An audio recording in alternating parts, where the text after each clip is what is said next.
Hi there, my name is Philip Ideson. I want to welcome you to the Art of Procurement podcast, the podcast that helps you, a forward-thinking procurement professional, position yourself and your team to proactively take advantage of the revolution that's taking place in procurement today.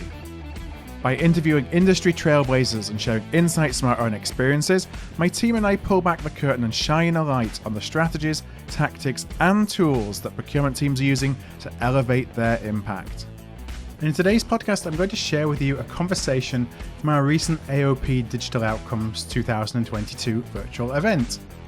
So the self-service approach has been used in a number of areas, such as requisitioning, contingent labour, benefits, employee onboarding, mobility and travel booking, been used for decades now, and procurement must definitely catch up with this scalable way of enabling our stakeholders. And so in this session at Digital Outcomes, we discuss this question. Can self-guided buying enable the business to scale quickly? And I was joined by two friends of Art of Procurement. First, I was joined by Elisabeth Schlag Lawrence. Elisabeth is the SVP and Head of Procurement Governance and Enabling at Bayer, and also Mita Gupta, the Senior Vice President at Globality. This session was a lot of fun. We discussed the opportunities to leverage self-service approaches for higher value and higher complexity spend than has traditionally been possible. So, with that being said, let's go straight into the session. And let me start with some introductions really and some context by helping the audience get to know both of you a little bit more. And I'm going to start with you, Elisabeth. So the role, your job title, I have to go back and find it again. Governance and enabling. What does that mean? It's quite a mouthful, isn't it? It's, for the SVP head of, governance enabling. It's funny. I was joking around with my CPO, who I adore, is one of the reasons I took the job, Thomas Ideson. I was joking around with him. This is like a mouthful, and the question was, how much governance do you want and how much enabling? So my feeling is it's very simple. In other companies, we probably just call the center of excellence, which I've done a few times before. Yeah. And it's a little bit, I call it center of excellence on steroids. We do some additional work where we talk about the guardrails quite a little bit more than in other centers of excellence. So we do tell people where it starts and where it finishes, which is a little bit what self-guided buying talks about, of course, too. But my main purpose, with my team, just when we were in Barcelona last year, we framed our mission, which is to enable the business to buy smarter. So in the end, our entire job is to enable. And I believe in governance too, but I have a mixed, one eye closed sometimes on that, because you have to be careful that you don't over-govern, as we know in procurement. So I'm going to go slightly off tangent here, and I've got to ask a follow-up question to that, Elisabeth. Like, my view of where we're heading as a profession, from procurement, is that we're going more to you see people talking about spend management. For me, it's about spend enablement. So it's interesting that you talk about enablement too, that's where we're going. And, it sounds like that's what you're seeing as well in Bayer and your role, but, just kind of a comment on going from that management of folks to enablement. And I mean, there's a big mindset shift in terms of that, right? Yeah. And as you know, mindset is always my favorite topic, since I feel that the majority of what we do, in some ways, I always have a bit of a different angle on things, that procurement in some ways to me is half, psychology some days, because it really is a matter of changing people's behavior. And I think the old world that we all grew up with, which, was purchasing in the old days, and then procurement and governance left and right, and all these things are all great, and we need to have some guardrails. But to me, when we sat down as a team and we said, we enable the business to buy smarter, how cool is that? That includes everything. That's your sustainable, and you're more digital, and you're more agile, and you're more responsive, and people can actually, and to me, that's what self-guided buying is also. You're more able to make things happen. And I think that's super exciting. That's the enablement part that I love so much in this role. And it's more than even a center of excellence in that way. So I love what I'm doing.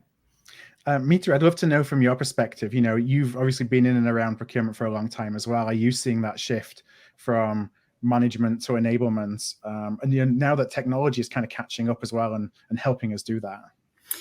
Yeah, and I might use some slightly different words. So first of all, you're right. I've been in the space for quite some time, and when we started up Procurian, 20 some years ago, the procurement technology space was very nascent. E-sourcing, spend analytics, these were very much in their infancy. And the technology, the word that I would use for the technology at the time is that it was an enabler of a service. It was an enabler of a process. And I believe what's evolved certainly over the last 5 to 7 years, and I think even accelerated during the pandemic, is that technology has become the critical foundation. Yeah. Not just the enabler, and I'm not minimizing enablement, but I mean from a technology standpoint, it must be there, and it must be the core foundation that's driving the efficiency, driving the intelligence, driving the smart buying, driving the transformation, and so forth. And I think it's frankly true of all industries and functions.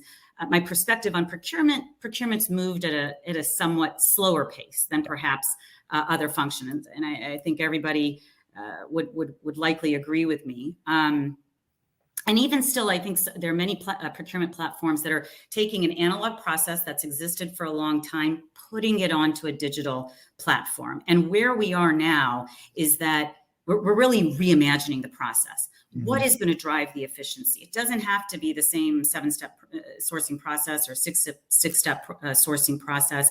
How do we reimagine that process and then create or find those best of breed solutions that are catering to that process? And that's where self-serve fits in to kind of drive some of this turbocharged change.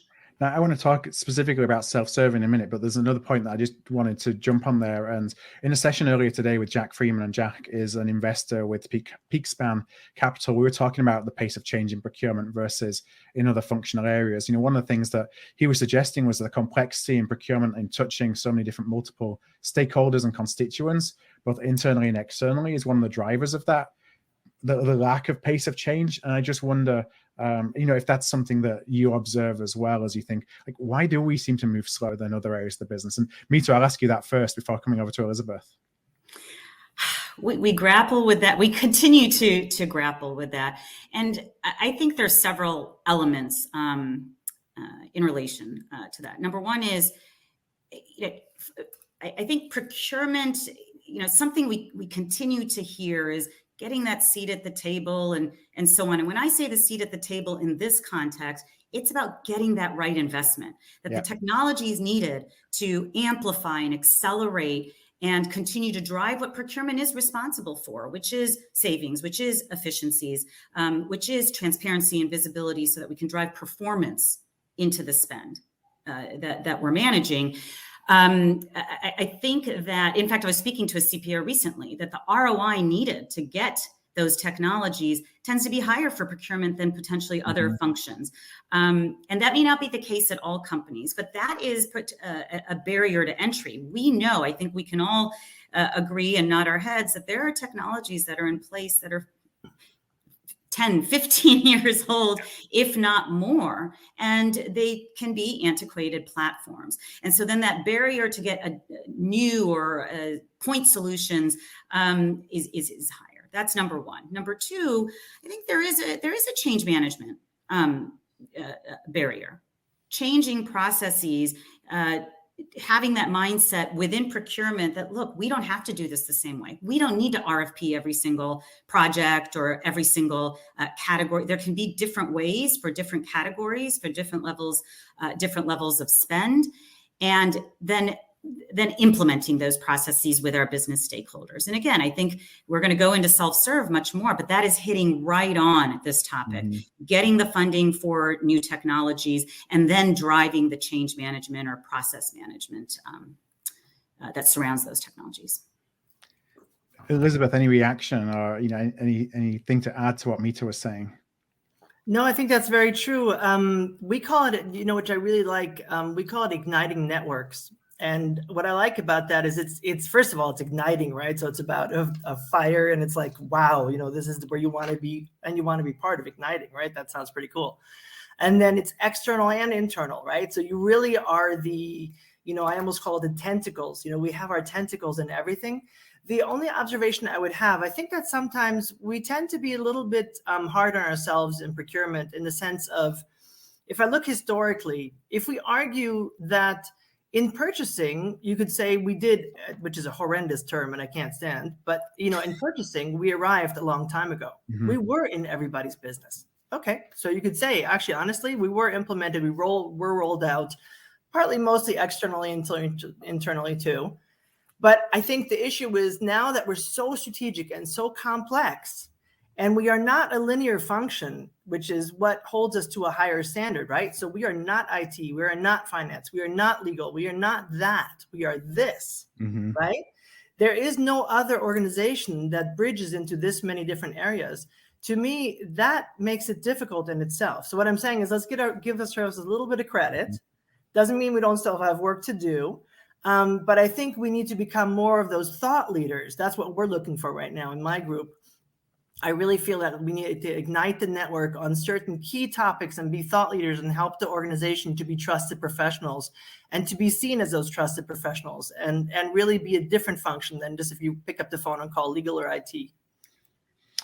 Well, let's jump into this idea of self-guided buying. And a lot of our audience might not have experience of self-guided buying in the context of B2B. They may have it in the context of B2C, but not B2B. So Mita, I'm going to ask you if you could just give us kind of an overview of how we should be thinking about self-guided buying in a procurement B2B context and how it works. Sure. And I think the B2C example is the best way to relate to us. All of us have extensive experience with Amazon and other marketplaces, and it allows us to very easily find an item that we're looking for. We can buy it, and then we receive it in a matter of a day, and in many cases hours. Here in Manhattan, where I live, I can get things within an hour if I really need to. It's very easy. And in the B2C world, the customer, why is that? Because the customer has always been first from the very beginning. I mean, that's what a consumer brand essentially does. And so that principle is what is now bleeding and has been over the last sort of 5 years into the B2B world and driving these re-examined and reimagined processes, as we call it at Globality. And so this drive towards experiential procurement, that's the approach that puts business stakeholders at the crux or at the center of this buying process, while still ensuring that there's transparency and that there's contract compliance and that there's visibility across spend and so forth. So in a self-serve world, the procurement will still be a part of the process, either through governance, either through overall governance of managing the spend. But the buying process is sitting with the business stakeholders who are empowered to drive the process. They're empowered to grow and innovate for the enterprise. And the platform is intuitive enough that they can really just get on and start buying. So how do they start buying? Number one, create the brief, the right scoped brief. And in the case of the Globality platform or any platform that's supporting self-serve, the best way to do this, the most intuitive way to do this is through an AI driven platform. So the intelligence that's built in, the category intelligence, the sourcing process intelligence, the provider intelligence, that not only is going to do better to help create the right scope, like what is exactly is needed, but it's also going to drive a much more efficient process, right? So you create the brief at the press of a button. In the case of the buying process, you're then matched to qualified, vetted providers. And if you think about that process, which typically takes weeks or months, we've seen it done in a couple hours or less. That's powerful. And then, of course, the rest of the remaining part of the process in terms of getting the proposals and the negotiations and ultimately drafting an SOW, all of that should be guided and facilitated on the platform. So number one, that the technology becomes the one source of truth, but you're constantly leveraging information and intelligence that's embedded within the platform to guide decisions and to drive insights. So that's the crux of it. It's sort of take your Amazon buying experience, right? But we apply it then to the sourcing process that we all know, but it's supported by all of those analytics and insights and the artificial intelligence that's built into the platform.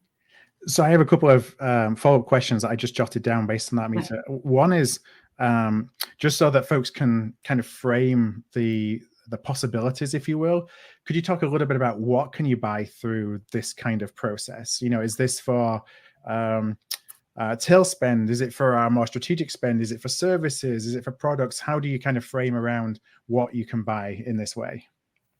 That's a great question, and the answer is anything. Mm-hmm. I mean, that really is artificial intelligence is not going to be discriminatory, so we can really buy anything. Now, from a globality perspective, we've focused on complex services, because that tends to be spend that because of the nature of it, the complex intent. How do you really get to the crux of what it is that you're buying? In many cases, it's easier to pick up the phone and speak to your incumbent provider or folks that at the, just picking examples, not picking on anyone, but just picking examples, the media agency or your IT consultant, and then just conduct the process over the phone, if you will. And so we have focused on complex services as a starting point, which is a huge, massive starting point, because it tends to be 70 to 80% of indirect spend. And the other thing that we have found is that it can be any kind of a purchase. We have projects as big as 25 million, 50 million on our platform, and also as small as $1,000. So the flexibility is there. It becomes then a question of how is spend managed at the current at the organization in question, and then where are they looking to drive efficiencies or to drive autonomy for their business stakeholders. But the platform can be very flexible. And so the other question I had was around the AI component. You said at the beginning, like the very start, the foundational pieces, getting a good scope or a statement of work. And that's one of the things that procurement often struggles with the most, is truly getting a good description from a stakeholder of what they need. So within a self-guided platform, is the platform asking the questions, if you will, to the buyer, well, not the buyer, to the stakeholder, to better frame up what they want, and then being able to take out the answer to determine, okay, what are the next questions to ask? Yeah, that's exactly it. You've stated it. You've stated it quite well. And so again, our facilitator is called Glow, and she's operating off of the AI. So as you're typing in, what is it that you need, she is reacting and looking at her library of information to then guide the process to say, are you looking for X or Y or Z, or to ask the questions to get deeper and deeper into the briefs to ensure that it's right scoped. And that intelligence is coming from subject matter experts in categories and sourcing and in procurement. And that's how we're building that into the platform. And then, of course, as AI does, it gets smarter over time. Right. So once we're working with a particular customer, multiple projects in specific categories, then it's getting smarter over time as to how to handle the brief creation process, as to what they may be looking for based on the industry, based on the category, based on the subcategory, and so forth. Thanks, Mita. I'm going to come to you, Elisabeth, with a question around, you talked about earlier that balance between governance and enablement. How do you kind of look and think about, okay, we're kind of passing control, what's the right word? I'm struggling for the right word. It's not kind of control, but it's enabling the organization to buy things that they want themselves, as opposed to procurement being directly involved. How do you think about that in terms of, traditionally we've always looked at, we've got to get our arms around all this spend, and spend under management is the thing we should care about, and we don't want to lose control. Like,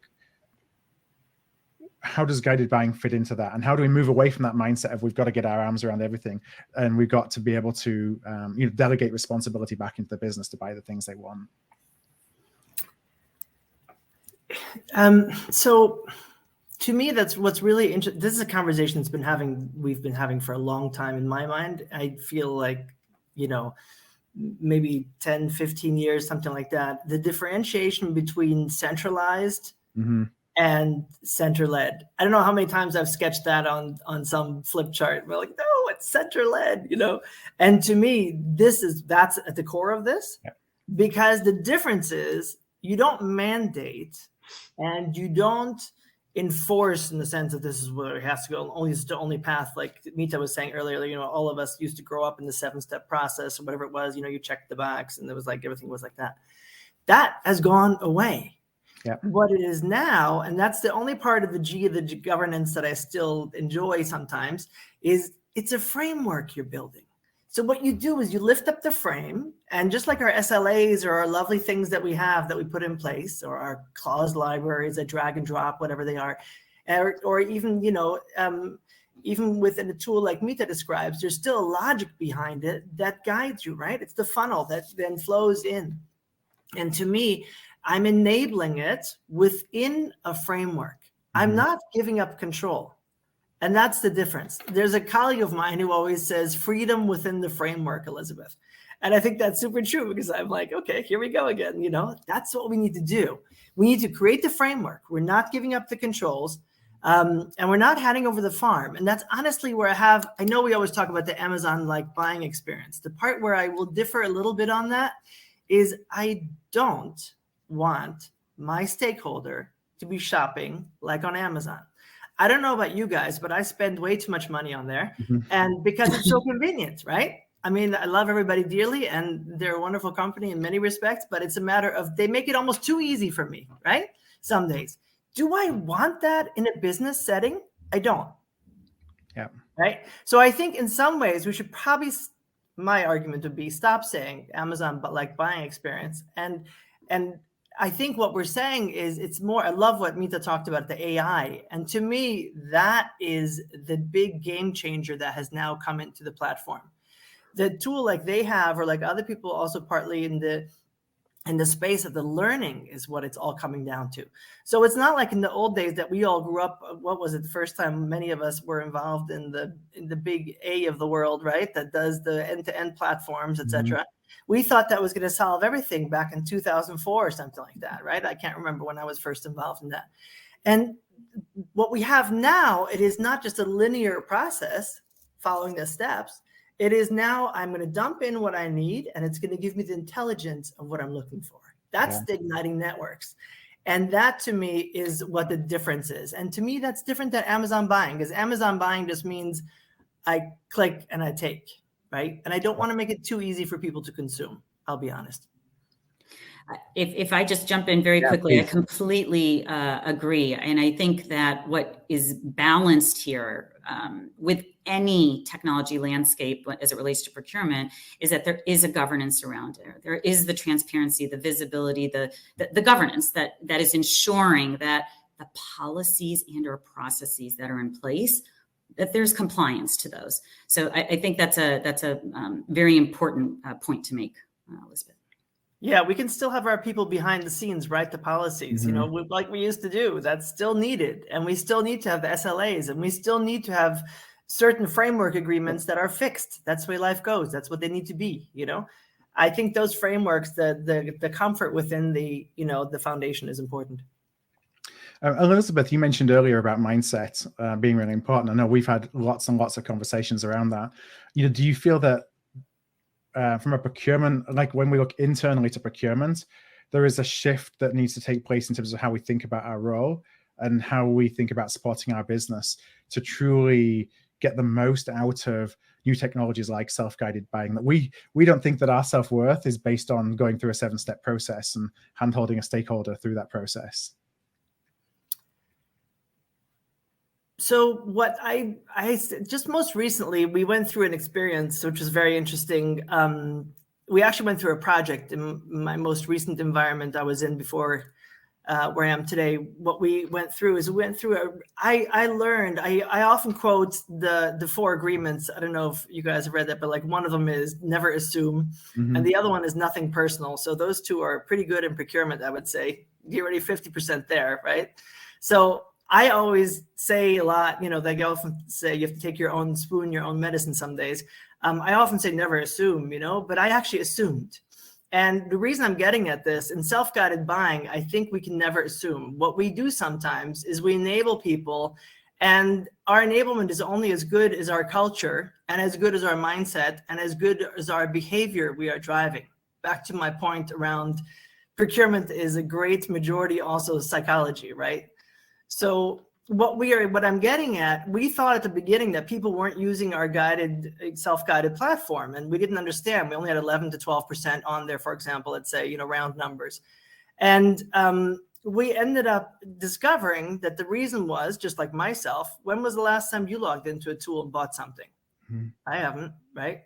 And then get to the point of me receiving the product that comes in. Are you kidding me? I don't even know where to log in. I have to receive the pen now. It's 7 clicks to get through it, right? We actually ended up counting it. So what we ended up doing, and I'm getting at, is you have to also make sure you double check what you're doing, that you don't just go live with these tools that we think are going to fix everything. The tool's not the issue. It's like with outsourcing. We learned in the early stages of outsourcing. We threw things over the fence and we thought it was going to solve the problem. It didn't. Because what we didn't do is we didn't define the process first, and we didn't fix what was broken. We just implemented something into a technology. And to me, that is very dangerous, because in the end, I'm not going to fix anything. I'm not going to have people complying. They're going to circumvent the process. They're still going to go outside and they're going to buy with a credit card whatever they want to buy. Mm-hmm. So in the end, it's all good. We do self-guided buying, but I think we need to check how many people actually log in. When we looked at the numbers, the people who logged in were expert users. And that was the highest percentage. We then enabled those in pockets of greatness across the organization to make these super user pools. And that was far more productive versus enabling everybody. I think I'd be careful about, don't make everybody go live on these kind of functionalities. It's not always the best advice we've had. I had to learn it the hard way. So. Well, that's such a great segue into my next question for Mita. And Mita, you're obviously working with clients every day now who are adopting self-guided buying technology.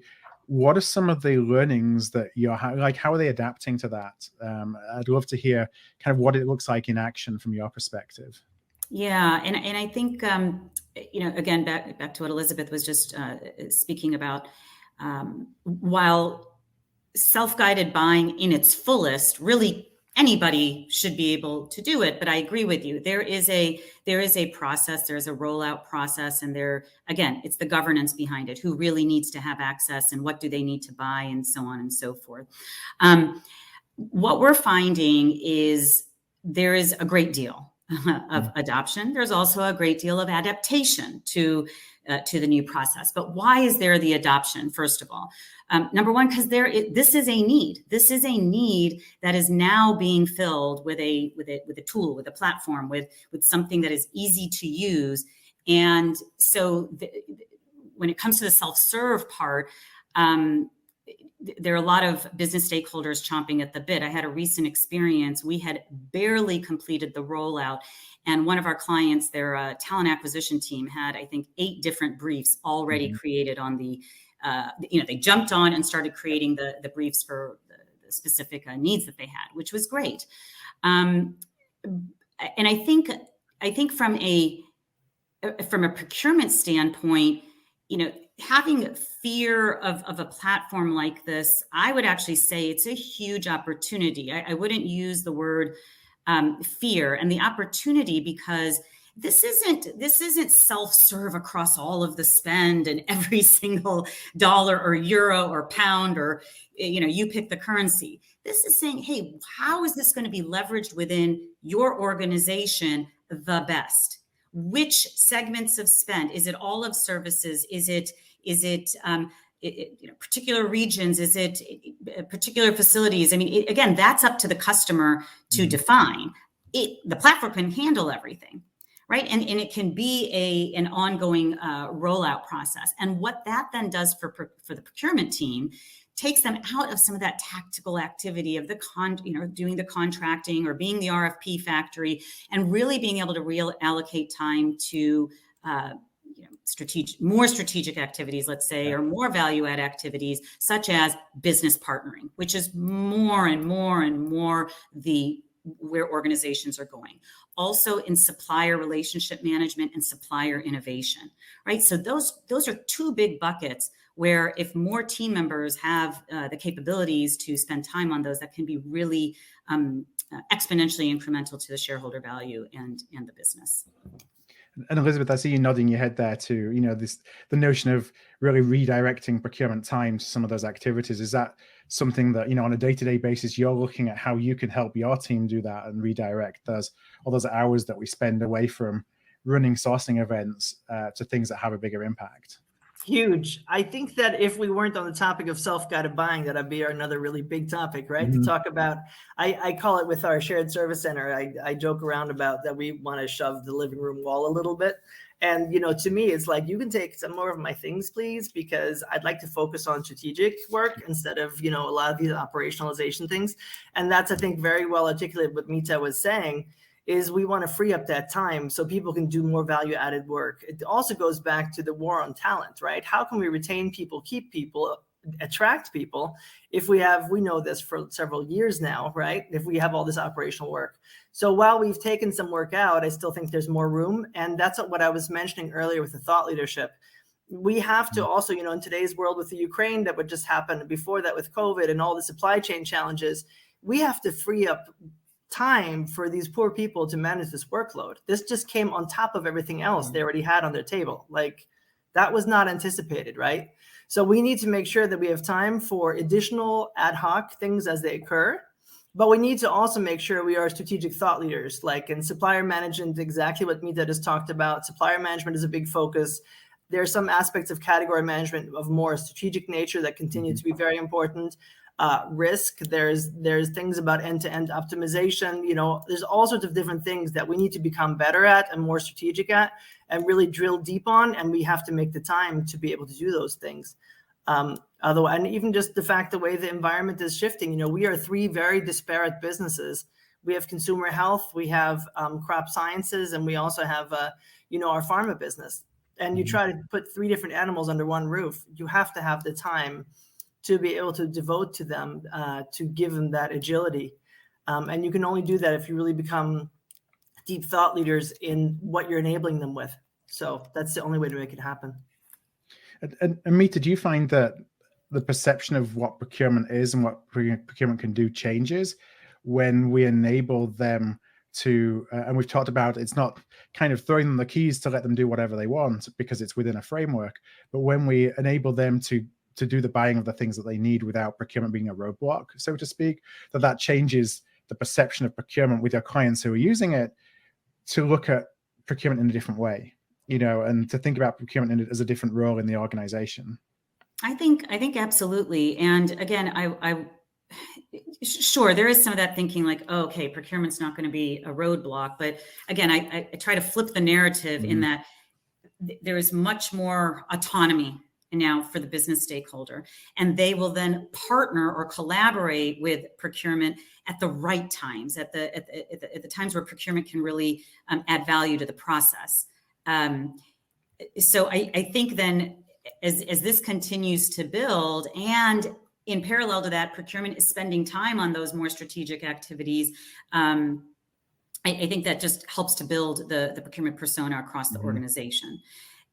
Going back to that talent, the point on talent that Elisabeth made, I mean, the way I think about it is ultimately who we want to need in the procurement teams and the procurement organizations are really going to be problem solvers, right? Problem solvers that are thinking about either the issue of the day, which unfortunately there are things we don't want to think about, but that's where we are at as a world right now, and can really figure out how to tackle in an efficient way, and so whether it's supply chain related, whether it's procurement related, or what have you. So it's a real opportunity to continue to build upon, I think, all the progress that procurement, frankly, has made. Well, I know it's almost time to wrap up. I have one last question, Mita, for you, really. If you could, how should we be thinking about the ROI of self-guided buying?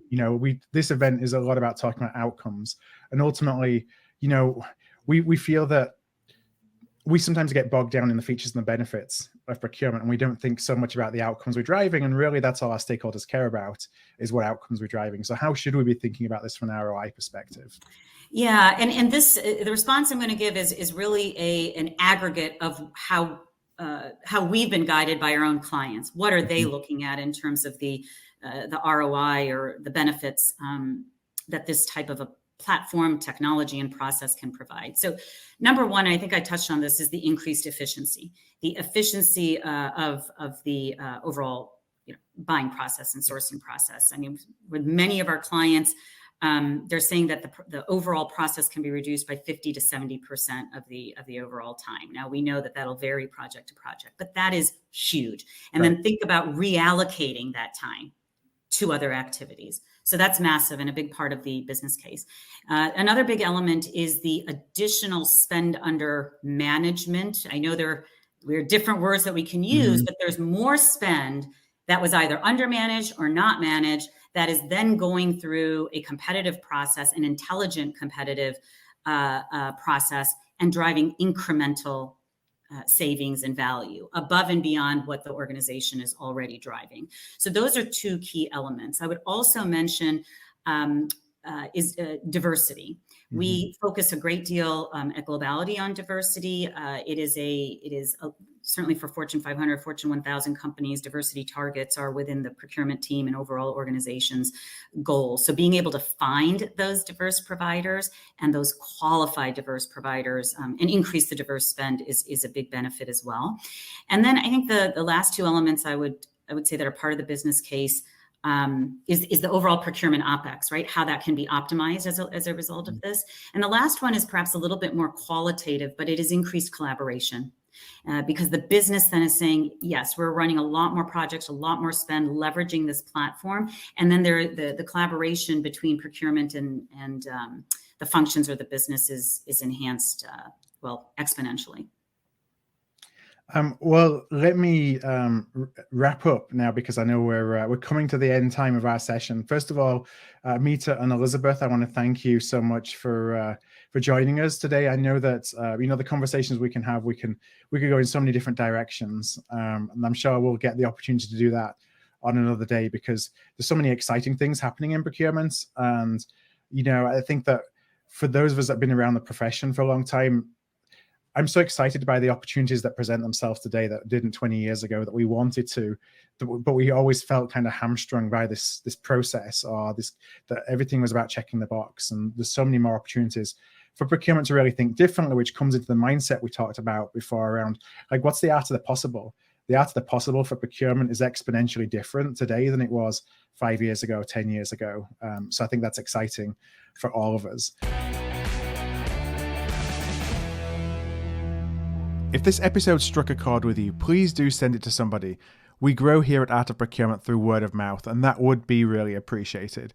You can also support us by giving us a thumbs up, a star rating, or a review wherever you listen to your podcasts. Since 2015, we've built the world's largest free resource for procurement professionals looking to elevate their impact. Our resources span podcasts like this, videos, blog posts, papers, and events. To join us on the inside and to ensure you never miss an episode, a webinar, an event, or a post, please do subscribe to our weekly newsletter, This Week in Procurement. You can do that at artofprocurement.com/subscribe. That's artofprocurement.com/subscribe. Thank you for joining us today, and I look forward to seeing you again soon.